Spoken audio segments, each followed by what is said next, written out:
What's up, comic fans? And in this episode, we're gonna look at books that I buy, mostly through Things from Another World, but online. Here's the box. Here's one of the boxes. And basically, yeah, these are books that I usually pre-order when I think a book might be worth a speculation, worth some specs, some comic specs. So I have my pull list, and I have books that I spec on, and sometimes they kind of intermingle and mix, but sometimes you need an extra copy or two just in case the book pops up. So we're gonna get into some of these books right after this. Spartans! What is your profession?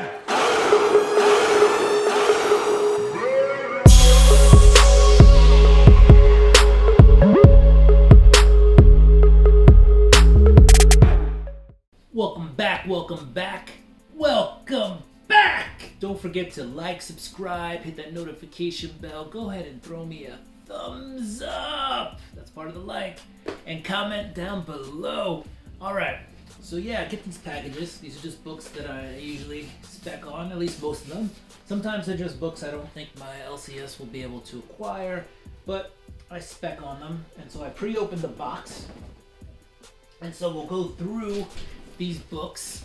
And in the video, I'll put up the price I paid for the book. I save about 25%, 20 to 25% on most of these books by pre-ordering on them. Of course, I gotta pay a little shipping because I'm going, I'm getting a mail to myself, so it kind of evens out in some ways. But we'll see how I did. Price I paid versus what they're worth now, where they're at, where they're currently going. We'll mostly use eBay. We'll use some other sites too. I'm not going to spill all the secrets of the other sites, and we'll see how I did. Now, a lot of these are usually long-term, not always short-term, so we'll go through them, and some of these sometimes are just pure garbage. Anyway, first up, we got from Emilia Clarke and Marguerite Bennett, we have Mom, number 1. All right, this is a thicker book. Yeah. I don't think this went anywhere. If anything, you might be able to find these in 50-cent bins these days. So anyway, we're off to a great start. Next up, we got The Me You Love in the Dark by Skottie Young. Don't know if this popped off, but I don't think it's dropped much in value either. So this could be a good book after a while. Not quite sure. Skottie Young books do okay. Typically on the aftermarket. None of them reach new epic highs, but they usually don't reach epic lows either. We got Moon Knight number 1. This is a decently popular book. Probably goes for a little bit more than cover. $4.99 was the cover. But we have a look at that when we hit up eBay.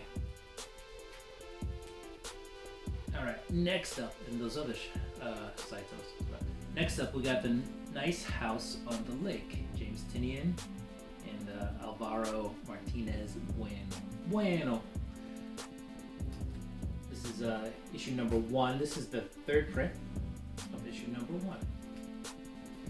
So I thought that was I think I got that one because I really thought it was a dope cover. But sometimes second and third printings go for more. That seems to be the case more for books in the last couple of years.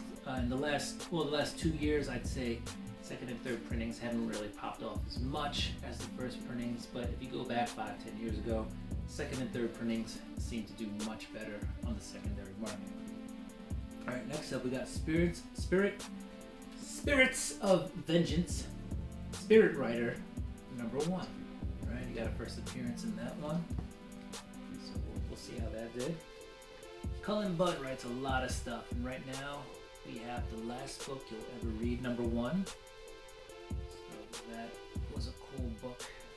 It just looked cool, so I picked that up. Alright. Symbiotes, they're always popular. They're always gonna go up, go down. We'll see the next movie that comes out, Venom, Carnage, whatever. But we have Lasher number 1. Alright. So we'll see how we did that. Then we have some Nottingham. This is Nottingham number 5. For some reason, I got 2. This was supposed to be the last in the run. was number 5, but then they released issue number 6, which was 6 of 5. Very interesting. Alright, then we have Radiant Black number 5. This is the second printing. And I believe there was a first appearance in this one, and that's why we got that. Who knows if Radiant Black ever becomes anything big? Boosh. Next up, we got Stray Dogs number 1. This is the, I believe this is the B cover, right? And this was one of those movie poster homage covers. So they got a ton of those. Very cool. And then last but not least, I know this book has popped off a little bit. This is Star Wars, War of the Bunny Hunters. War of the Bounty Hunters, Jabba the Hutt, number 1, with Deva Lumpalm on the cover. First appearance, this is the B cover. Got that because I believe that was the cover that she was featured on. That was one of her first cover appearances. Alright, comic fans, so we're going to go through these books. We're going to put it in the video. We're going to show the price I paid and where they ended up today. And we'll see how we did, alright? I don't expect any of these to be major players. You know, this might be the biggest one in there.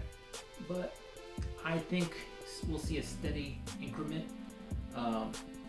steady gains on these books instead of any losses. And yeah, we'll take it from there. And who knows in the future where these books will end up. But, you know, these were just a few books I spec'd on before they came out. Most of these were ordered FOC, so they were ordered 3 to 4 months in advance before they hit the comic shops. So these were just books that I was looking at pretty much way in the future before sales numbers were actually available. Alright, comic fans, don't forget to like, subscribe, hit that notification bell. Go ahead and throw me a thumbs up. Comment down below. Do what you do. I'm gonna do what I do. I'm gonna get ready to open up this next box and see how I did on speculation. Peace!